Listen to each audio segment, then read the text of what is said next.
What's up, people? Today's video we're going to cook pumpkin leaves with pork. As usual, soak the garlic, put in the pork, hallow together or mix together.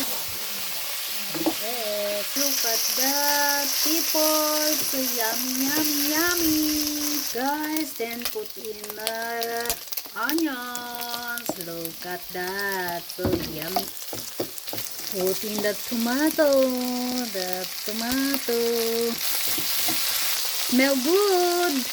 That's a shrimp or small prawn, or we call it heavy. Put some salt, a little bit of fish sauce. Put in the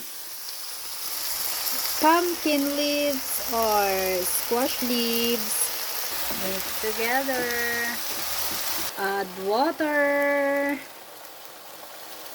Look at that, people. That's squash leaves or pumpkin leaves. Look at that, people. Yummy. Yummy. That's it, people.